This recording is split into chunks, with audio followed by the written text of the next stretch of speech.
ગુજરાતીની એક કહેવત છે, એક બાજુ કૂવો અને બીજી બાજુ ખાઈ, અને હાલ બરાબર આવી જ સ્થિતિ વચ્ચે ફસાયા છે ગુજરાતના કૃષિ મંત્રી જીતુ વાઘાણી.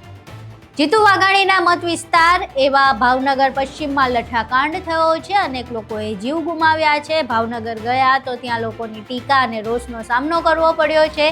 ત્યાં બીજી બાજુ દ્વારકાના ખેડૂતોએ પણ જીતુ વાઘાણીને ઘેરવાનું શરૂ કરી દીધું છે. દ્વારકાના ખેડૂતો જીતુ વાઘાણીને શા માટે ઘેરી રહ્યા છે? તો તેમને પાણી નથી મળતું. પાણી શા માટે નથી મળતું? શા માટે કૃષિ મંત્રી આ બાબતે વાત નથી કરી રહ્યા? શા માટે દ્વારકાના ખેડૂતોને પાણી નથી આપવામાં આવતું? તમામ બાબતો વિશે વિગતે ચર્ચા કરવી છે. નમસ્કાર, તમે જોઈ રહ્યા છો ચક્રવાત ન્યૂઝ. હું આપની સાથે હેમા.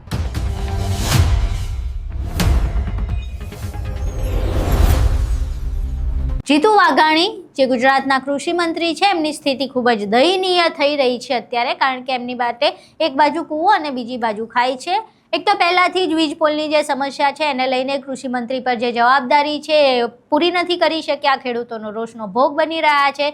ખેડૂતોનું સમસ્યાનું નિરાકરણ નથી લાવતા. ત્યાં બીજી બાજુ દેવભૂમિ દ્વારકા, જે દ્વારકા જિલ્લો છે, ત્યાં વરસાદ ખૂબ જ ઓછો પડ્યો છે. દુકાળ જેવી પરિસ્થિતિ છે. ખેડૂતોને ખેતી કરવા માટે પાણીની જરૂર છે, પરંતુ પાણી તેમને પૂરતા પ્રમાણમાં આપવામાં નથી આવતું.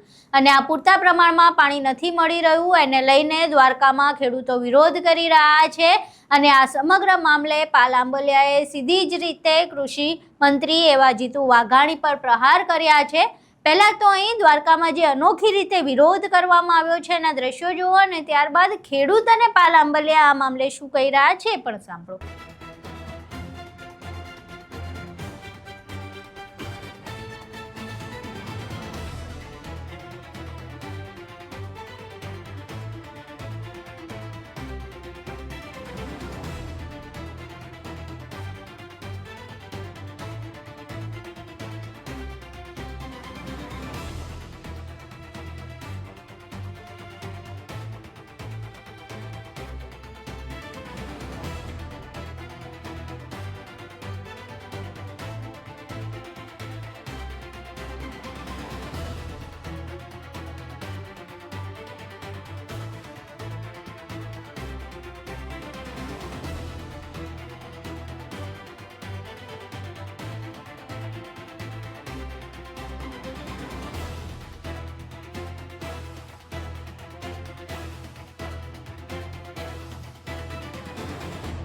દ્વારકા જિલ્લામાં માત્ર 6% વરસાદ છે. 94% વરસાદની ઘટ છે. બીજી બાજુ રાજ્યના કૃષિ મંત્રી, જેને જિલ્લાને દુષ્કાળગ્રસ્ત જાહેર કરવો જોઈએ, એ કૃષિ મંત્રી એમ કહે છે દુષ્કાળગ્રસ્ત જાહેર કરવાના બદલે કે એ દ્વારકાધીશ ધ્યાન રાખશે. ત્યારે સવાલ એ થાય છે, હે જીતુભાઈ કૃષિ મંત્રી શ્રી, જો દ્વારકાધીશે જ ધ્યાન રાખવાનું હોય તો તમને અહીંયા કૃષિ મંત્રી તરીકે શું કામ બેહાડ્યા છે? સરકારને ગાંધીનગરમાં હું કામ બેહાડી છે?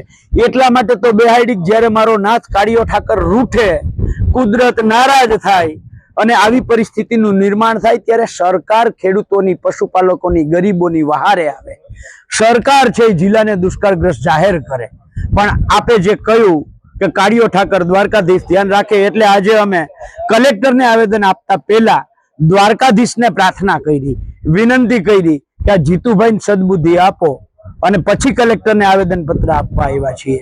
એવી જ રીતે અમારા જિલ્લાના જે ધારાસભ્યશ્રીઓ છે, એ એક ધારાસભ્ય છે એ નર્મદા નીરના વધામણા સૌની યોજનાથી કરતા હોય એવી રીતે ફોટો પડે, વિડીયો ઉતરી જાય એટલી વાર જ પાણી આપે છે અને પછી એ પાણી બંધ કરી દે છે. બીજા ધારાસભ્ય છે એ ઘાસચારા વિતરણ કેન્દ્રો જાણે ખેડૂતોને આપતા હોય, માલધારીઓને આપતા હોય એવું ફોટો સેશન કરે છે. પણ બંને ધારાસભ્યોને મારી વિનંતી છે, સવાલ છે કે આ પાણી ક્યારે છોડવું પડે, ઘાસચારા વિતરણ કેન્દ્રો ક્યારે ચાલુ કરવા પડે? દુષ્કાળગ્રસ્ત પરિસ્થિતિ છે ત્યારે. તો તમે ગાંધીનગરમાં અહીંયા ઘાસચારા વિતરણ કેન્દ્ર ખોલવાના બદલે, અહીંયા પાણી છોડવાના નાટકો કરવાના બદલે ગાંધીનગર જઈને પલાઠી વાળીને બેસી જાવ. એના માટે ચૂંટીને મોકલા છે. ગાંધીનગર પલાઠી વાળીને બેસો કે અમારા જિલ્લાને દુષ્કાળગ્રસ્ત પરિસ્થિતિ છે, 6% વરસાદ છે અને જિલ્લાને દુષ્કાળગ્રસ્ત જાહેર કરો. આજે સરકારશ્રીને એક નમ્ર વિનંતી છે કે આવતી 28 તારીખ સુધીમાં જો દેવભૂમિ દ્વારકા જિલ્લાને દુષ્કાળગ્રસ્ત જાહેર કરવામાં નહીં આવે તો 28 તારીખે રક્ષાબંધનના દિવસે દ્વારકા જિલ્લાની ખેડૂત, પશુપાલકોની બહેનો, દીકરીઓ, માવડીઓ ભગવાન દ્વારકાધીશ પાસે જશે અને એમને રાખડી બાંધીને વિનંતી કરશે કે હે કાળિયા ઠાકર, હે દીનાનાથ અમારા, હે ભાઈ તું અમારી રક્ષા કરજે, અમારું ધ્યાન રાખજે, આ સરકાર ઉપર કોઈ ભરોસો નથી, આ સરકારે તો અમને તારા ઉપર છોડી દીધા છે. હું દેવભૂમિ દ્વારકા જિલ્લાના લાલપીડા ગામનો વતની છું, ખેડૂત છું. આ વર્ષે દ્વારકા જિલ્લાની અંદર માત્ર 6% જેટલો જ વરસાદ, એટલે કે ખરેખર જે પરિસ્થિતિ છે એ દુષ્કાળ જેવી જ પરિસ્થિતિ છે. ખેડૂતોએ જુગાર રમી કુદરત સામે અને જે કાંઈ મરણ મૂડી પોતાના જે ખિસ્સામાં હતી એ ખેતરની અંદર હોમી દીધી છે. ત્યારે સરકારશ્રીને મારી એટલી એક નમ્ર વિનંતી છે કે જે તમારા નિયમો અનુસાર જે જિલ્લાને દુષ્કાળગ્રસ્ત જાહેર કરી અને જે ખેડૂતોના જે કર્જ છે કર્જ માફ કરવા જોઈએ, એમનું જે ફિક્સ લાઇટ બિલ છે એ લાઇટ બિલ માફ કરવું જોઈએ. 7 કિલોમીટરની ત્રિજ્યામાં જે પશુઓ માટેના ઘાસચારા વિતરણ કેન્દ્રો છે એ શરૂ કરવા જોઈએ. તેમજ ગામડાના જે ખેતમજૂરો છે એમના માટે રોજગારી લક્ષ્મી કંઈક રોજગારલક્ષી કંઈક જે સ્કીમો છે એ લાવી અને એમને રોજીરોટી પૂરી પાડવી જોઈએ. તેમજ ગામડે જે પીવાના પાણીની જે વ્યવસ્થા છે એ કરવી જોઈએ.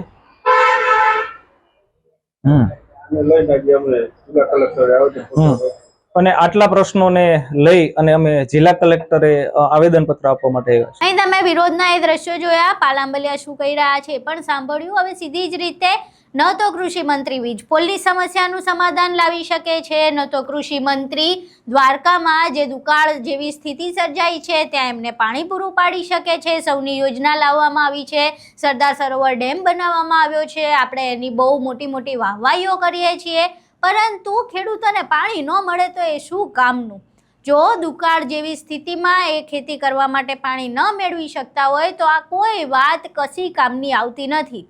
એક તો કૃષિ મંત્રી તરીકે વીજ પોલની સમસ્યા અને આ પાણીની સમસ્યાને લઈને તો તેમના પર પ્રહાર થઈ જ રહ્યા છે, તેમાં તો તેઓ નિષ્ફળ થતા દેખાઈ રહ્યા છે. ત્યાં બીજી બાજુ તેમના મત વિસ્તારમાં તો તે સાવ નિષ્ફળ સાબિત થયા છે, કારણ કે છેલ્લા ઘણા સમયથી એવા પ્રશ્નો ઊભી રહ્યા હતા કે ભાવનગર જિલ્લામાં દારૂનું જે બધી છે એ ખૂબ જ વધી રહી છે, દારૂનું દૂષણ વધી રહ્યું છે, એમાંય ખાસ કરીને એમના મત વિસ્તારમાં ભાવનગર પશ્ચિમમાં. તેમ છતાંય છેલ્લા 4 મહિનાથી આ વાત ચાલી રહી છે, પરંતુ જીતુ વાઘાણીએ આ સમગ્ર મામલે કોઈ પણ કડક પગલાં ન લીધા. તેમનો મત વિસ્તાર હતો તેમ છતાં, અને ત્યારબાદ તેમના મત વિસ્તારમાં થયો લઠ્ઠાકાંડ, અને આ લઠ્ઠાકાંડમાં 9 જેટલા લોકોએ જીવ ગુમાવ્યો છે.